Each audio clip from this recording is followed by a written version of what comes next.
State election officials could soon face a stark choice: hand over voter lists to the Trump administration or risk losing Postal Service delivery for mail in ballots. That dilemma stems from newly proposed USPS rules that seek to comply with an executive order President Donald Trump signed this spring to crack down on mail in voting. The idea of cracking down on mail in voting is completely bonkers, okay? He's been repeating for years and years since he lost in 2020, and maybe even before that, that mail-in voting is a vector for election fraud, that people who shouldn't be voting or illegal immigrants or whatever are the Chinese is the new one, Russians, whoever it is basically using this as a way to commit voter fraud when there is zero substantiation of this. And every time it's been taken to court or every time somebody presents a piece of evidence for this, it never seems to pan out. And third-party election auditing groups or organizations have never agreed to all of this, right? There's no serious people that believe that mail-in voting is a problem. So then why does he want to crack down on mail-in voting? Well, it's very cynical, right? More Democrats tend to vote via mail in ballots than Republicans. And so if they could completely federal top down do away with all mail-in voting, they would, right? But they're not able to do that because in the Constitution, the founding fathers were very clear that the administration of federal elections is in the hands of the states. Each state has the mandate to decide how many polling locations they have, who's eligible to vote, how far in advance do you need to register to vote? Do you have to be registered 3 months in advance for the election to vote? A month in advance, a week in advance? Can you register to vote the same day at the same, of the election when you arrive at the polling station? Can you vote by mail or not? All of these things are up to the states themselves. And so they aren't able to do a federal bill top down saying mail-in ballots are banned. They would do that. And in the process, of course, this would disenfranchise some Republicans in the process, right? Because not literally only Democrats vote via mail-in ballots, but proportionally more Democrats tend to vote via mail-in ballots than Republicans. And so if they could just completely get rid of the group of people that would vote via mail-in ballots, it's going to help their chances proportionally electorally. It's very cynical. It's very gross. It's very anti-democratic. It's a rank power grab. It reminds me a little bit of, was it Nixon or was it Reagan or whatever that, started the whole reefer madness thing that really went hard on marijuana because and the outlawing of it and the arresting people for it and giving them felonies and whatnot, because they realized that overwhelmingly the types of people that were smoking marijuana were the types of people that were going to vote for the Democrats and vote against them. And so if they could manage to crack down on them, that's a whole voting group. That's a whole large group of people that otherwise would vote for the people that that you're running against aren't going to be able to vote because they have a felony on the record now or whatever. So it just feels very cynical. If courts let the order stand, it would give the federal government an unprecedented role in elections and could put even more voter data in the hands of Trump officials searching for supposed election fraud. The proposed rules lay out new conditions that states would have to meet to send ballots through the mail, including giving the agency lists of all voters set to receive mail ballots. As far as I understand, the states are not required to provide lists of their voters to the federal government. I would think that to some degree that would undermine the whole purpose of states being the one that administer their federal elections within their own borders. But really, why do they want to do this? Well, it's got to be for nefarious reasons, right? And the first one that comes to mind is how in 2020, Trump tried to insert fake slates of electors for a number of different states. Then they tried to have Vance nullify the election, or not Vance, Pence, so that they could insert their own fake slates of electors for these states, flip states essentially in their favor, basically cheat the electoral college process, very literally cheat it, and very arguably try and coup the government. I think if they were to do this sort of thing, if the USPS has their own voter lists or whatever, and they're required to send these things, then the Trump administration can ad hoc come back through and say, oh, these people weren't eligible to vote because mail-in voting, we for whatever reason have determined that if you voted via mail-in ballot that your vote shouldn't be counted, or that, oh, maybe you weren't part of the list of eligibility requirements to receive a mail-in ballot and vote via that way, so we're going to disenfranchise you, right? Let's say you're in a state that, only allows you to get a mail-in ballot, if you're in the military and you're abroad, or you're disabled or something, right? You can't just choose to have it if you're an able-bodied person and are able to show up to a polling location, right? You can't just choose to do a mail-in ballot because you prefer it. Let's say you're in one of those states, right? They could be oh, anybody we catch doing that, we're just going to disenfranchise them. We're going to take away their vote, right? Which would be obviously messed up and wrong because your voice should still be heard. Whether you want to go stand in line at a polling location or not, right? And a number of these states and localities purposefully choose and the placement of these polling locations and restrict the number of them so that it disincentivizes people from going to vote. So they have to stand in a really long line so that they get to the line, they realize it's going to be a 3-hour wait, and they balk and they go home instead of voting.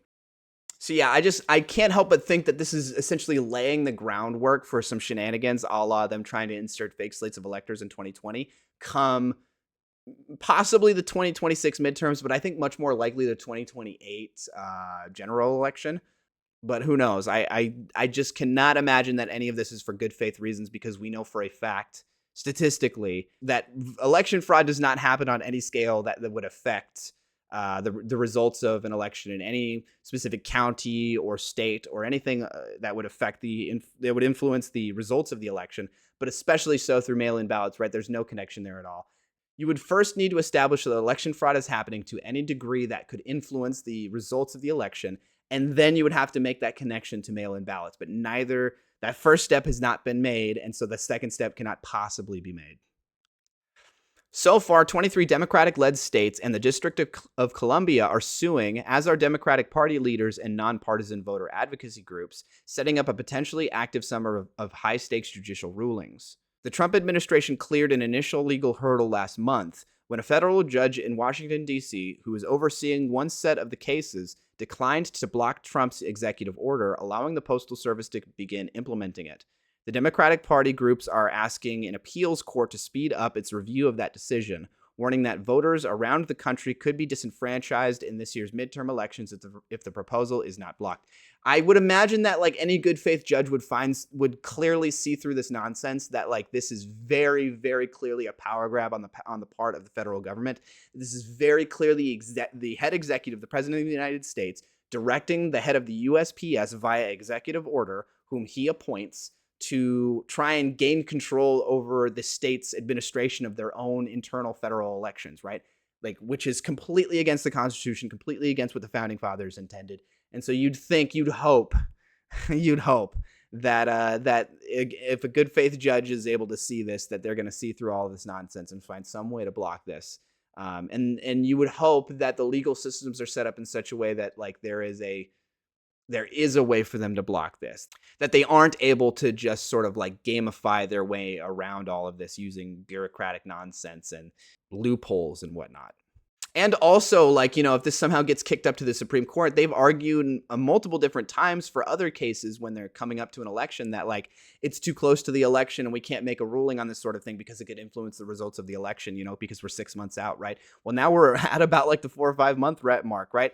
And so, you know, the Supreme Court has made it very clear that they're not interested in consistency, that they're partisan hacks, that they're political actors, they're activist judges, right? And they just recently made a ruling for Louisiana's gerrymandering attempts, that what they're doing there is just fine, even though it's only like 2 or 3 months away from their special election or from the midterms or whatever. And that's plenty of time somehow to figure out the gerrymandered maps and all of that stuff that they're trying to do there, when if the same case happened on the other foot in a way that would favor the Democrats, they say, no, you can't do this thing. It's too close to the election. It'll influence the results.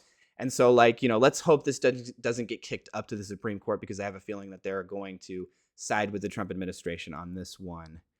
Said that if courts rule for the Trump administration, then you will see a virtual elimination of mail-in voting, unless the states supply voter lists to the federal government. And I think there's very good reason, especially considering them trying to insert a fake slate of electors in 2020, for them not to be willing to not supply their voter lists to the federal government, right? Not only is that aconstitutional, against what the founding fathers intended, but it lays the groundwork for shenanigans that should not be possible, right? What's to stop them from getting those voter lists and then altering them? And then when it comes time to certify the election in the House of Representatives or the Senate or whatever, they present their own voter lists and say, nope, see, even though they were edited, say, these are the official ones. See, they're from the federal government. These are the ones you need to follow. And these ones that you have here that you're using, see, all these people, they aren't supposed to be there. And so, you know, we're gonna disenfranchise them, and we're gonna you know, insert our own slate of electors based on how we think the results turned out using our list, not your list. The March 2026 executive order is one of several moves Trump has made recently to seek federal control over elections and restrict mail-in voting, which he has repeatedly cast as a tool used by his opponents for election cheating, despite no evidence of widespread voter fraud. Yes, The handful of accounts that you can find of people engaging in voter fraud, or like people double voting when they didn't realize they're supposed to because they have amnesia or some memory disorder, or maybe somebody sends in a mail-in ballot and they don't know if it goes through or not, so they go and vote in person. Or there, but like the number of cases of this sort of thing happening are negligible because they have never been proven to happen at a scale that could possibly influence the results of an election. And that burden of proof, that threshold needs to be reached before then you can potentially make the connection that mail-in voting is the vector by which this voter fraud is happening, and that mail-in ballots are inherently a problem as a result. But none of that has been proven. And also, just from like a practical standpoint, it totally makes sense that you'd allow people to mail-in ballot vote as much as they would want to, regardless of the qualifications, right?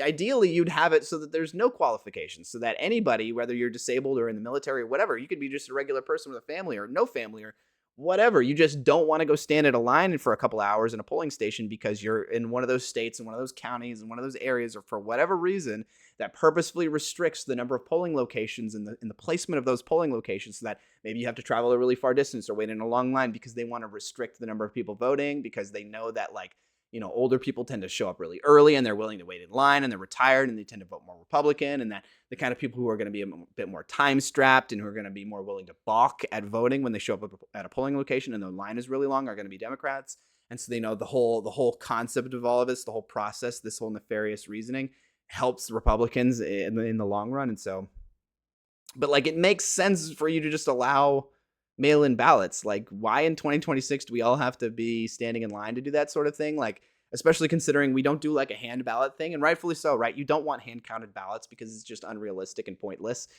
We use electronic voting systems, so you can go in and vote and then it tallies it all up that way. It makes it much more efficient. It makes way more sense. There's no reason why like you shouldn't be allowed to do that via like mail-in ballot or whatever, right? Like, we all live very busy lives in the year 2026. Okay. And so, yeah, only nefarious bad faith reasoning for all of this. But now Trump's executive order seeks to give USPS an unprecedented role in the midterm elections, not just delivering ballots, but policing who gets one.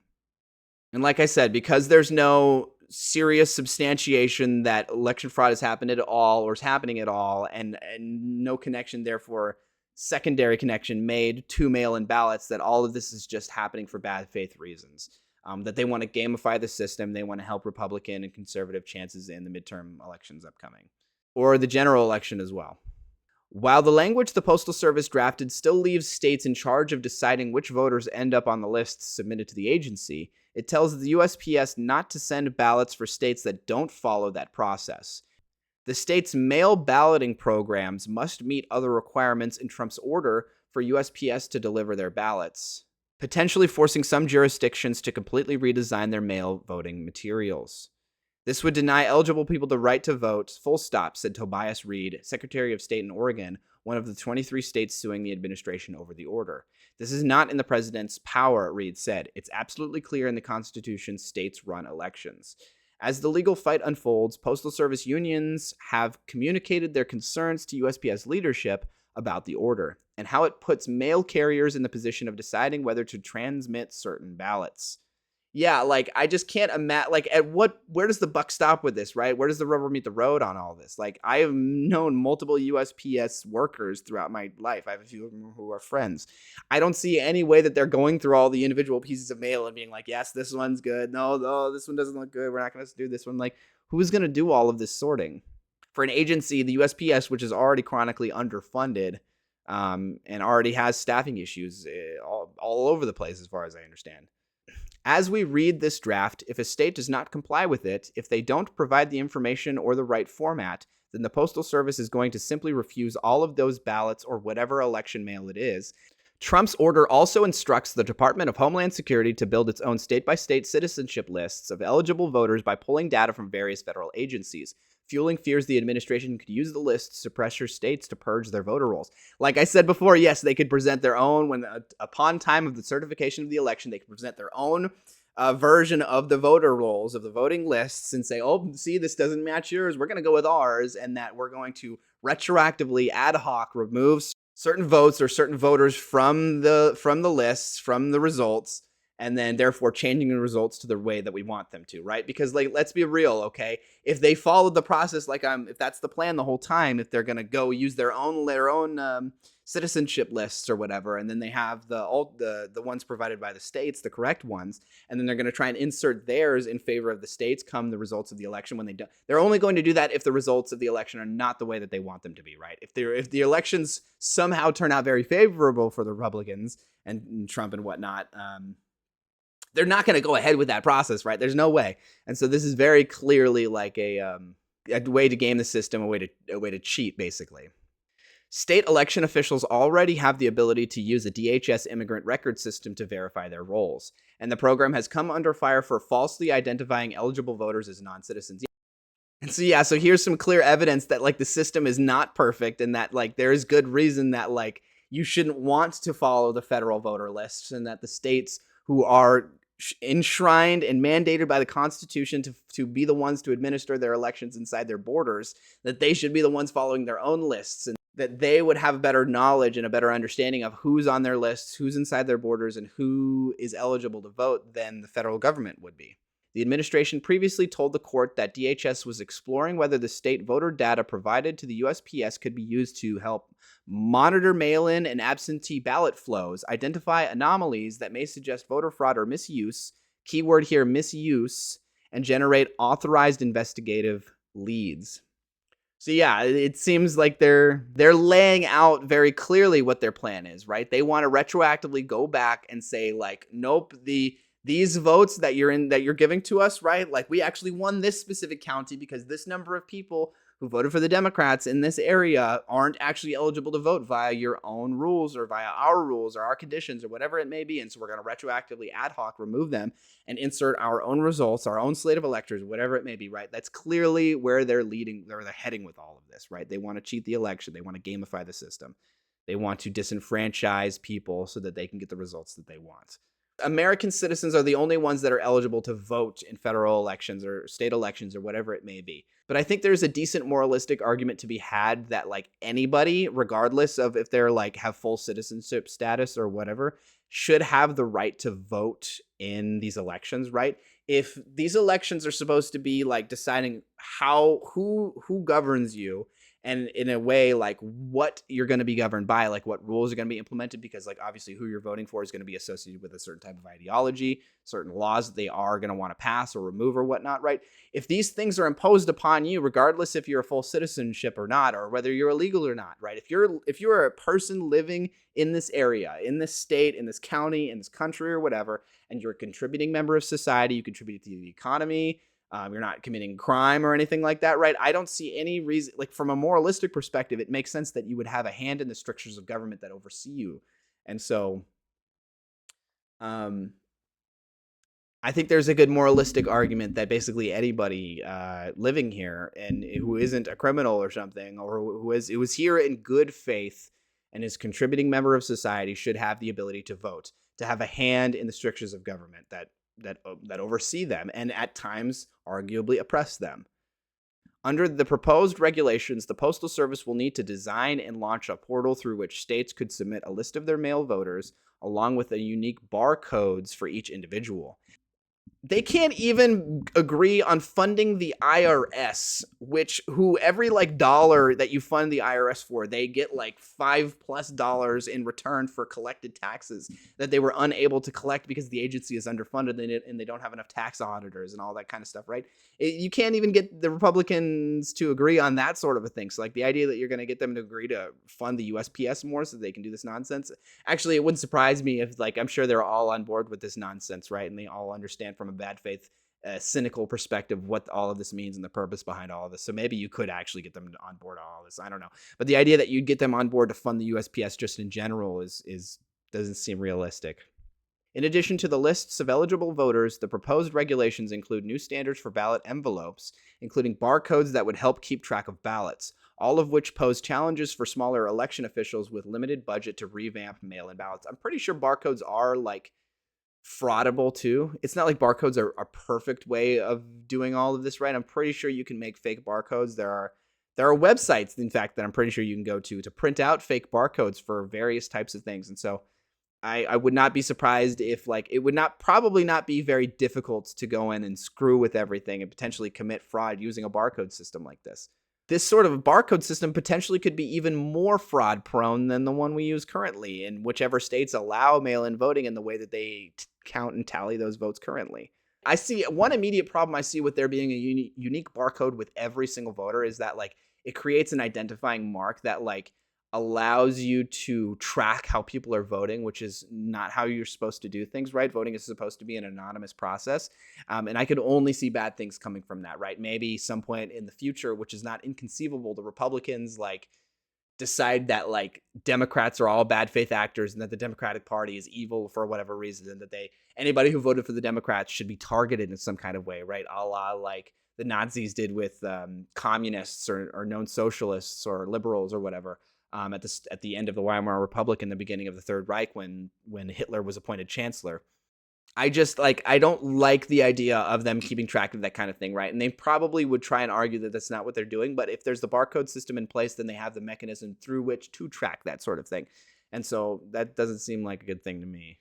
There are practical reasons why some jurisdictions haven't adopted this, said Patrick. She pointed both to budgetary issues as well as state laws that stand in the way of ballot envelope designs that facilitate automated tracking.